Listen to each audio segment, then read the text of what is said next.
दोस्तों नमस्कार, कैसे आप सभी लोग। मेरा नाम है निर्मित सिंह नेगी। आप देख रहे हैं मेरा चैनल राइटिंग सन्यासी। शुभम भवतु कल्याणम। भाई आज का टॉपिक है जो आजकल स्मार्टफोन कंपनी है, जिसमें सबसे पहले मैं एग्जांपल आपका लेना चाहूँगा, जो क्योंकि देखो जो सबसे ज़्यादा पैसा आपसे लूटते हैं उसकी बात करेंगे तो वो है एप्पल।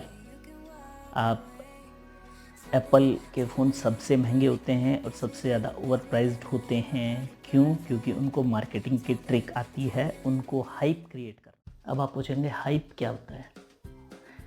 हाइप का अगर हिंदी में अर्थ समझाएं कि भैया एक प्रकार की लहर जो आप अपने विज्ञापन के द्वारा, अपना मार्केटिंग के द्वारा एक ही चीज़ को बार बार बार बार बार बार बार बार बार बार बार बार रिपीट करके रिपीट करके कस्टमर के दिमाग में घुसा देते हैं कि भैया ये जो टेक्नोलॉजी है बिल्कुल नई है और इससे ऊपर चीज़ अभी मार्केट में कुछ है ही नहीं और ये आपकी जेब में होनी ही होनी चाहिए। उसको एक इमोशनल इशू ये स्मार्टफोन कंपनियां बना देती हैं। तो अब मेरा सवाल आपसे है कि भाई आपको बिल्कुल लेटेस्ट चीज़ जो आज ही लॉन्च हुई है, क्योंकि कई लोग क्या करते हैं, जो चीज़ आज ही लॉन्च हुई है उसको ख़रीदने की फिराक में रहते हैं हमेशा कि भैया जो लेटेस्ट, जिसे कहते हैं फर्स्ट डे फर्स्ट शो वाले लोग, तो उनको पैसे से ज़्यादा घाटा होता है। या जो थोड़ा सा इंतज़ार करते हैं, और मैं ज़्यादा इंतज़ार करने की बात नहीं कर रहा हूँ, मैं इंतज़ार करने की बात कर रहा हूँ केवल 6 to 8 मंथ, यानी 6 से 8 महीना जब वही टेक्नोलॉजी पुरानी हो जाती है तो उसके प्राइसिंग आपको ज़्यादा बेनिफिट मिलते हैं। इसके बारे में आज मैं चर्चा करूँगा। तो मित्रों, मैं आपको एग्जांपल सबसे पहले देना चाहूँगा आईफोन 7 प्लस का। आईफोन 7 प्लस लगभग आप मान के चलिए 2016, क्योंकि आईफोन जितने भी अपने नए मॉडल लॉन्च करता है लास्ट क्वार्टर में लॉन्च करता है, जो 3 मंथ आपके साल के आखिरी होते हैं। तो उसमें आईफोन ने 7 प्लस 2016 में लॉन्च किया था। उस समय 7 प्लस का जो प्राइसिंग था अलग अलग मॉडलों का था, लगभग आप मान के चलिए ऑफलाइन जो प्राइस था, ऑफलाइन प्राइस उस समय फ़ोन 80,000 तक का मिल रहा था। अगर इसको आप 78,000 का भी मान के चलें, और आज फ्लिपकार्ट ने सेल निकाला है और फ्लिपकार्ट का 23 जून से सेल स्टार्ट होने वाला है। वही 7 प्लस, सब कुछ वही, बिल्कुल नया बैटरी, नया मैन्युफैक्चरिंग। आपको वो फ़ोन आपको जान के अजीब लगेगा कि वो फ़ोन 35,000 में आपको मिल रहा है। आप सोच के चलिए उसकी कीमत दुगने से भी कम हो गई।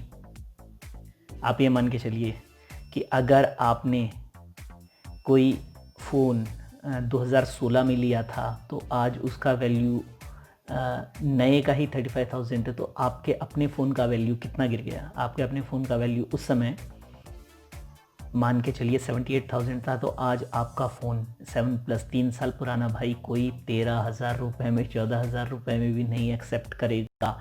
तो आपको कितने का लॉस हुआ। आपने 3 साल में उसका कितना यूज़ किया होगा, बहुत ज़्यादा। जाहिर सी बात है आप उसको मैक्सिमम, भाई इससे ज़्यादा तो टीवी की बात करें तो इससे ज़्यादा तो हम घरों में टीवी भी 5-5, 7-7 साल चल जाते हैं। मेरे घर में एक फ्रिज 8 साल चला है, 10 साल चला है। इन्वर्टर की बैटरी लगभग 4 साल चलती है। उतना हम स्मार्टफोन यूज़ नहीं करते हैं जितना उसका प्राइस गिर जाता है।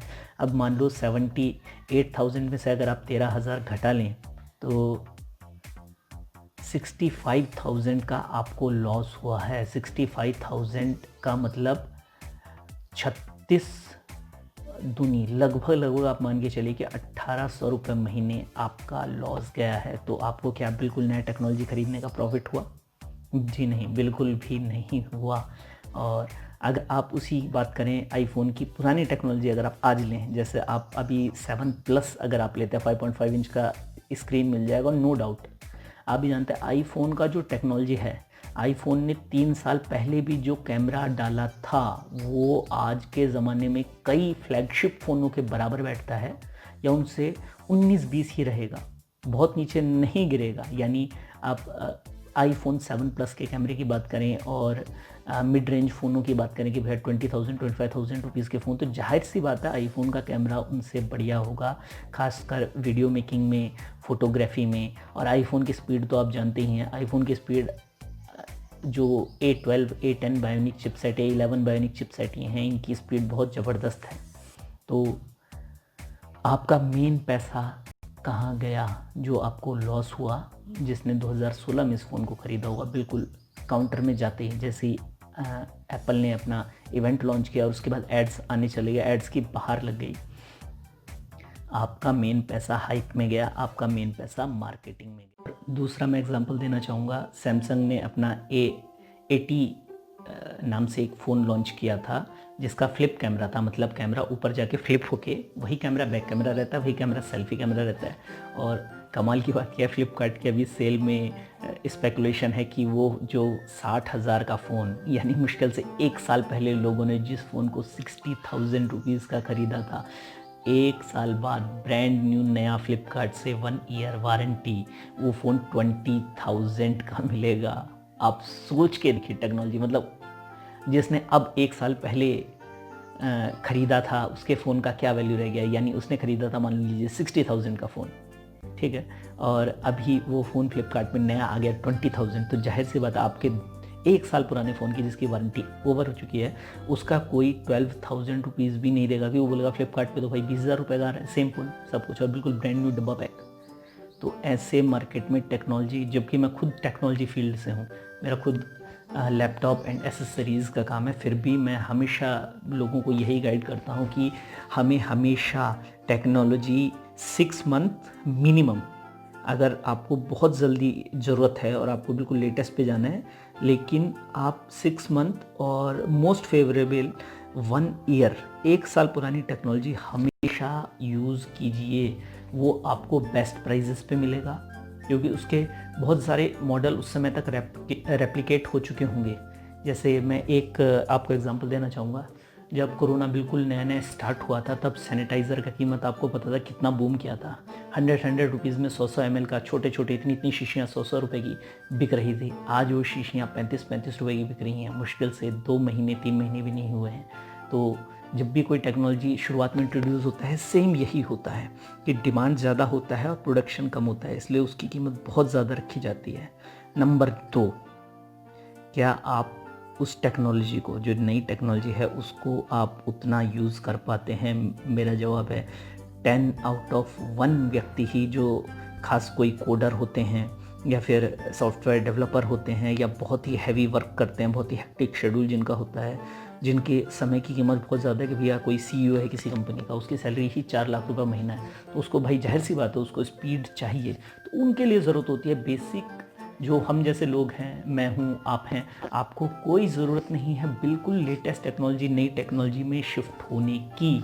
और कमाल की बात यह है, मान जैसे आईफोन की बात करें तो आईफोन भाई 5S और 6S में जो बेस मॉडल में फ़र्क आया था, अब उसके बाद पता ही नहीं चलता भाई 6 कौन सा है, 7 कौन सा है, 8 कौन सा है, 9 कौन सा है, X कौन सा है, 10 कौन सा है। एप्पल का पीछे वही लोगो रहता है, डिज़ाइन लगभग सब कुछ सेम रहता है। तो इनोवेशन कंपनी नहीं कर रही है। तो आपको भी, अब मान लो आपको जैसे किसी को दिखाना है कि हाँ भाई मैं 11 प्रो मैक्स यूज़ कर रहा हूँ, तो जाहिर सी बात है कि आप मान लो आईफोन निकाल के देखा तो वो बंदा ये समझ गया हाँ भाई आईफोन है इसके पास, लेकिन अब उसको आप सामने सामने बता तो नहीं सकते ना कि भैया मैं ये देखो मेरा 11 प्रो मैक्स है। अगर आप ऐसा करेंगे तो आप शो ऑफ हो जाएंगे, और वैसे वो पहचान नहीं सकता कि भैया 11 है या 7 प्लस है या फिर 8 प्लस है। तो आपका कुल मिला के इतना पैसा अगर शो ऑफ में ही वेस्ट करना है तो छोटा मॉडल ले लीजिए और उसको बिल्कुल सफाई से रखिए, वो भी उतना ही आपको